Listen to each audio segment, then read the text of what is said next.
নমস্কাৰ পুনৰবাৰ মোৰ চেনেললৈ স্বাগতম জনালোঁ আপোনালোকক আৰু মৰমৰ ভাইটি ভণ্টিসকল।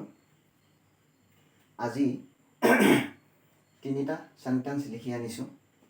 মই এইটোৱে বুজাব খুজিছোঁ, আগৰ ভিডিঅ'ত তোমালোকক মই শিকাইছিলোঁ যে নেগেটিভ কেনেকৈ কৰে, হেভিং অক্সিলেৰিজ এণ্ড উইদাউট হেভিং অক্সিলেৰিজ, অৰ্থাৎ অক্সিলেৰি ভাৰ্ব থকাটো আৰু অক্সিলেৰি ভাৰ্ব নথকাকৈ। গতিকে আজি ইণ্টাৰগেটিভ সেন্টেন্স মই লৈ আহিছোঁ। তোমালোকে ইণ্টাৰগেটিভ সেন্টেন্স কেনেকৈ কৰিবা। গতিকে ইণ্টাৰগেটিভ সেন্টেন্স মানে কি? ইণ্টাৰগেটিভ সেন্টেন্স মানে হৈছে প্ৰশ্নবোধক বাক্য, য'ত নেকি অসমীয়া ক্ৰিয়া বিভক্তিত মই লিখি দিছোঁ, অসমীয়া ক্ৰিয়া বিভক্তিত নে প্ৰত্যয় যোগ হয়।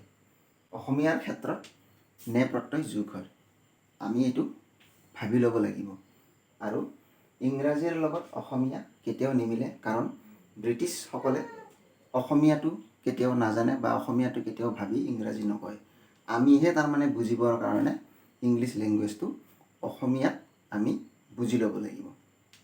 গতিকে এতিয়া ইণ্টাৰগেটিভ সেন্টেন্স কৰিবলৈ যাওঁতে তোমালোকৰ প্ৰথম কামটো হৈছে বাক্যটোত অক্সিলেৰি ভাৰ্ব আছেনে নাই। যদি আছে এইটো সহজ কথা, অক্সিলেৰি ভাৰ্বটো বাক্যৰ অৰ্থাৎ ছাবজেক্টৰ আগলৈ লৈ আহিবা, তেতিয়া ইণ্টাৰগেটিভ হ'ব। যদি নাই তেন্তে কি কৰিবা, ডু, ডাজ, ডিড এই তিনিটা অক্সিলেৰি ভাৰ্বৰ সহায় লোৱা হয়।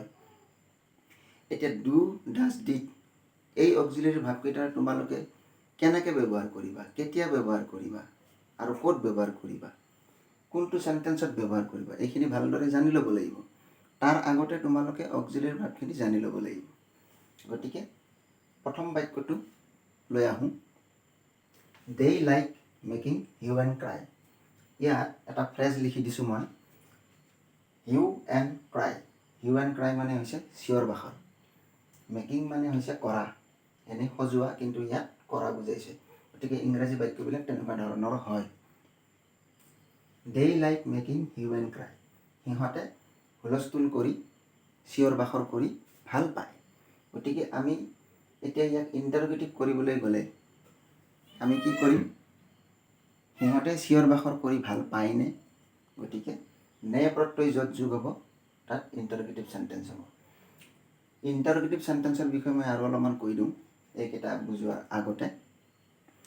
প্ৰশ্নবোধক অৰ্থাৎ ইণ্টাৰগেটিভ সেন্টেন্স মানে হৈছে যাক নেকি তোমালোকে প্ৰশ্ন কৰিবা, যাৰ উত্তৰটো য়েছ বা ন'ৰে যোগ হয়।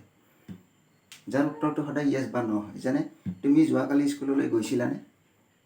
নাই, ন', মই যোৱা নাই। তাৰ উত্তৰটো ন' বা য়েছ।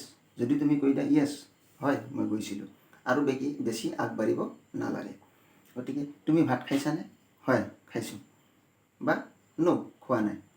গতিকে নে, সদায় নে। তুমি গৈছিলানে? তুমি খাইছিলানে? তুমি পঢ়িছিলানে? তুমি চাইকেল চলাইছিলানে? তুমি যোৱাকালি নৈত সাঁতুৰিছিলানে? নেবিলাক য'ত থাকিব, অৰ্থাৎ নে প্ৰত্যয়, অসমীয়াৰ ক্ষেত্ৰত নে প্ৰত্যয় য'ত যোগ হ'ব তাত সদায় যেনিবা সেইটো ইণ্টাৰগেটিভ সেন্টেন্স অৰ্থাৎ প্ৰশ্নবোধক বাক্য। গতিকে বাকী কথা বাদ দিলোঁ। এতিয়া প্ৰথম সেন্টেন্সটো আহিছোঁ, they like making hue and cry. সিহঁতে চিঞৰ বাখৰ কৰি ভাল পায়। গতিকে আমি অসমীয়াত কি বুজিম, এতিয়া ইয়াত প্ৰশ্ন কৰা তুমি যে সিহঁতে চিঞৰ বাখৰ কৰি ভাল পায় নে, ইয়াত এইটো চিন আহিব লাগিব, আৰু যদি এই চিনটো নিদিয়ে তেতিয়া ৰং হৈ যাব। গতিকে চোৱা, লাইক, প্ৰথম কথা মেইন ভাৰ্বটো চাবা, লাইক এইটো প্ৰেজেণ্ট ইনডেফাইনিট টেন্সত আছে। গতিকে আমি প্ৰেজেণ্ট ইনডেফাইনিটৰ ডু, ডাজ, ডিড কোনটো হ'ব, ডু হ'ব আৰু ডাজ হ'ব। কিন্তু ডু আৰু ডাজৰ ভিতৰত যিকোনো এটাই হ'ব। ইয়াতে মই কৈছোঁ যে ডু হ'ব। কিয় ডু হ'ব, এই ডেটো প্লুৰেল ছাবজেক্ট, এইটো প্লুৰেল ছাবজেক্ট, গতিকে সেইকাৰণে ডু হ'ব। আৰু 2 নম্বৰ কথাটো হৈছে প্ৰেজেণ্ট ইনডেফাইনিট টেন্স, গতিকে ডু হ'ব।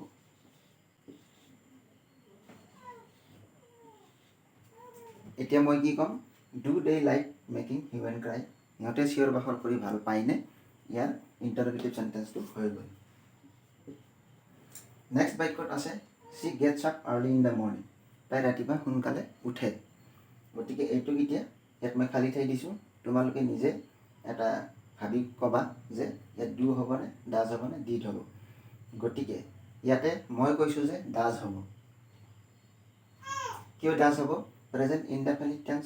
তোমালোকে সদায় এটা কথা মনত ৰাখিবা, প্ৰেজেণ্ট ইনডেফিনিট টেন্সত যিটো মেইন ভাৰ্বৰ লগত এছ বা ইয়েছ যোগ থাকিব, ইয়াত এডিং হৈ যায় এছ বা ইয়েছ। গতিকে এছ আছে, গতিকে ডুৰ লগত ইয়েছ ডাজ হ'ব।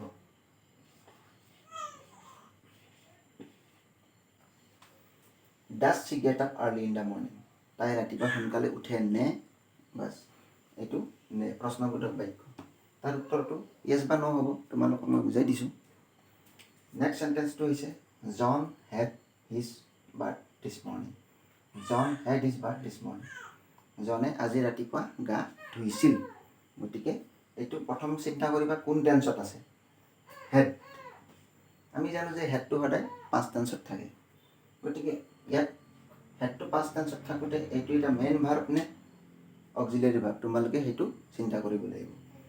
গতিকে মই এটা কথা কওঁ, হেভ, হেজ, হেড এই তিনিটা ভাৰ্ব অক্সিলিয়াৰী হয়, কিন্তু আমি যেতিয়া থকা, খোৱা, লোৱা, গা ধোৱা এনে অৰ্থত আমি যেতিয়া ব্যৱহাৰ কৰোঁ, তেতিয়া হেভ, হেড, হেজটো সদায় মেইন ভাৰ্ব হিচাপে ব্যৱহাৰ হয়।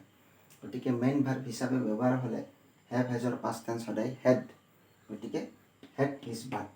আৰু গা ধোৱাৰ ক্ষেত্ৰত have her birth, has her birth, Shi has her birth daily. তাই সদায় ৰাতিপুৱা সদায় গা ধুৱে। আই হেভ মাই বাৰ্থ ডেইলি। মই সদায় গা ধুওঁ। গতিকে গা ধোৱাৰ ক্ষেত্ৰত সদায় have birth, has birth, head birth এইবোৰ হয়। গতিকে ইয়াত হেড এইটো চিম্পল পাষ্ট টেন্স অৰ্থাৎ পাষ্ট ইনডেফিনিট টেন্স। গতিকে তোমালোকে এটা কথা জানা যে পাষ্ট ইনডেফিনিট টেন্সক নেগেটিভ বা ইণ্টাৰগেটিভ কৰিবলৈ হ'লে যদি অক্সিলিয়াৰী ভাৰ্ব নাথাকে, উইদাউট হেভিং অক্সিলিয়াৰী, তেতিয়া তোমালোকে ডিড অক্সিলিয়াৰী ভাৰ্বৰ সহায় ল'ব লাগিব। গতিকে এই হেডটো পাষ্ট টেন্স, সেইকাৰণে আমি ইয়াতে ডিড দিব লাগিব। ডিড, ইয়াত ডিড লগাই দিবা, তেতিয়া বাক্যটো ইণ্টাৰগেটিভ চেণ্টেন্স হ'ব আৰু এইটো শুদ্ধ বাক্য হ'ব। গতিকে হেভ, হেজ, হেডৰ বিষয়ে মই পিছত ডিটেইলছত তোমালোকক এডভান্স হিচাপে শিকাই দিম। গতিকে এই তিনিটা চেণ্টেন্সেৰে তোমালোকক মই এটাই কথা জনাব বিচাৰিছোঁ যে ইণ্টাৰগেটিভ চেণ্টেন্স অসমীয়া বিভক্তিত আমি বুজি ল'লে ক্ৰিয়াপদত সদায় নে বিভক্তি যোগ হয়, যাৰ উত্তৰটো নেকি হয় বা নহয়, ইয়েছ বা ন'ৰে আমি দিব লাগিব। গতিকে সেইকাৰণে এই চেণ্টেন্স তিনিটা তোমালোকক মই ইণ্টাৰগেটিভ হিচাপে তোমালোকক ইয়াতে প্ৰদৰ্শন কৰিলোঁ। গতিকে এইকেইটা চেণ্টেন্স এনেদৰে যিকোনো চেণ্টেন্স ইণ্টাৰগেটিভত ডু, ডাজ, ডিড লৈ আনিবা। টেন্স অনুসৰি আৰু বাক্যটোৰ ছাবজেক্টৰ পাৰ্চন অনুসৰি ডু, ডাজ, ডিড লগাবা। গতিকে যদি ভাল পাইছা তোমালোকে মোৰ চেনেলটো ছাবস্ক্ৰাইব কৰি দিবা, লাইকো কৰিবা আৰু কমেণ্ট কৰিবা।